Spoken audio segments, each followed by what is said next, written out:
मित्रांनो, आज मी उभा आहे त्या पवित्र भूमीत जिथे स्वाभिमान निजला आहे, जिथे धर्मासाठी अमानुष छळ सहन करूनही मस्तक झुकलं नाही. ही केवळ समाधी नाही, हे एक शक्तीपीठ आहे. आज आपण आलो आहोत पुणे जवळील वडुबुद्रुक या ग्रामी. इथे पुणे स्टेशनवरनं बस वगैरे येतात. मित्रांनो, व्हिडिओ पूर्ण पहा.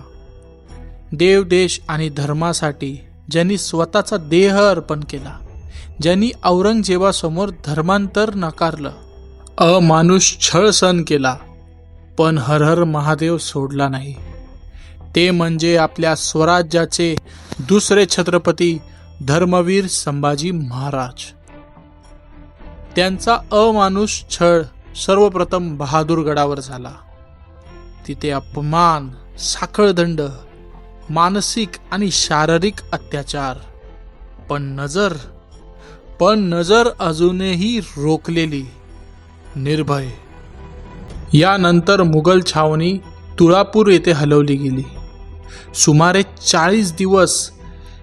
40 दिवस अमानुष शिक्षा चालू राहिली. रोज नव्या यातना, रोज धर्मांतराचा दबाव, पण उत्तर एकच: धर्म सोडणार नाही. इतिहास सांगतो, शरीर तोडलं जाऊ शकतं, पण आत्मा नाही, पण निष्ठा नाही.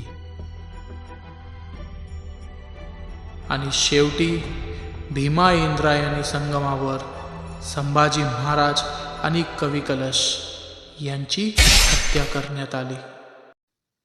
त्यांच्या शरीराची विटंबना करण्यात आली आणि गावकऱ्यांना धमकी सुद्धा देण्यात आली. जो कोणी अंत्यसंस्कार करेल, गाव आम्ही उद्ध्वस्त करू. पण राजांची अशी अवस्था पाहून काही धाडसी गावकरी पुढे आले. रात्र झाली, भीती होती, मुघल पहारा सुद्धा होता. तरीही त्यांनी तुकडे गोळा केले, सन्मानाने वस्त्रात गुंडाळले, राजांना अग्नी दिला, राजांचा अंतिम संस्कार केला. ही फक्त क्रिया नव्हती, हा स्वाभिमानाचा ज्वालाग्रही क्षण होता. ही बातमी मुघलांपर्यंत पोहोचली आणि संतापाने त्यांनी गावं उद्ध्वस्त केली, घरं जाळली, लोकांना छळलं.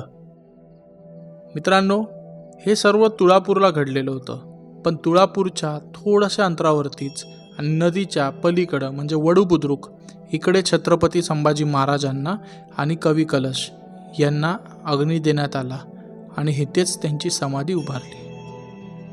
आज याच वडुबुद्रुकमध्ये यांची समाधी उभी आहे, जिथं आमचे शंभूराजे निजले आहेत. समाधीकडे पाहताच उरात एकदम भरून येतं. काय ते शौर्य असेल, काय ती जिद्द असेल, काय तो आत्मविश्वास असेल. आणि त्यांच्या सोबतच त्यांचे परममित्र कवी कलश शेवटच्या क्षणापर्यंत साथ सोडली नाही. मैत्री म्हणजे काय हो, हे त्यांनी दाखवून दिलं. आज बलिदान मास सुरू आहे. इथे येऊन मन भरून येतं. मी खरं सांगतो तुम्हाला, शब्दात सुद्धा सांगू शकत नाही. मन भरून येतं इथे आल्यानंतर. इथे रक्तदान शिबिर सुद्धा होतं. आम्ही रक्तदान केलं, कारण बलिदान फक्त शब्दात नसतं, कृतीत असतं. समाधीकडे पाहता एकच विचार येतो मनात: धाकलं धनी आमचे आज असते तर. मित्रांनो, काही मित्र सुद्धा भेटले. नेवासा येथून योगेश मिसाळ, ओम यमे, शंकर कोहक, अमोल गव्हाचे असे अनेक बांधव भेटले. विचारांनी जोडलेली माणसं इथे आपोआप भेटतात, कारण ही जागा शक्तीपीठ आहे. ही केवळ समाधी नाही, ही स्वाभिमान शिकवणारी शाळा आहे. ही केवळ समाधी नाही, ही स्वाभिमान शिकवणारी एक ज्वलस्तोत्र आहे. धर्मनिष्ठा म्हणजे काय, मस्तक कसं उंच ठेवायचं, हे धाकलं धनी शिकवून गेले. मित्रांनो, सध्या बलिदान मास सुरू आहे.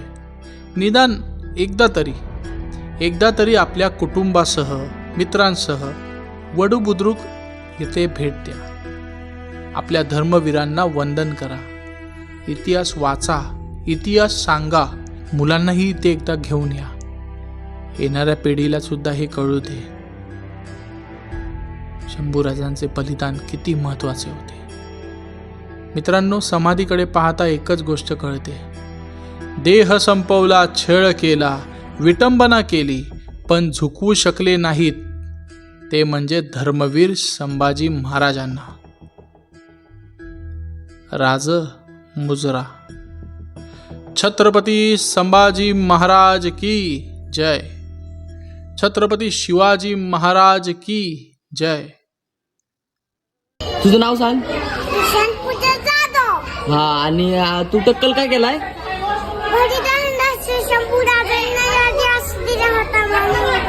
हा ना, मग बलिदान मास ना. कुणी सांगितलं तुला टक्कल करायला? माझ्या पप्पांनी. अरे वा, गुड. धन्यवाद मित्रांनो, आजच्यासाठी एवढंच. तुम्हाला माझा व्हिडिओ कसा वाटला हे प्लीज मला कमेंटमध्ये नक्की सांगा. पुन्हा भेटू आपण नवीन व्हिडिओमध्ये. तोपर्यंत चांगलं.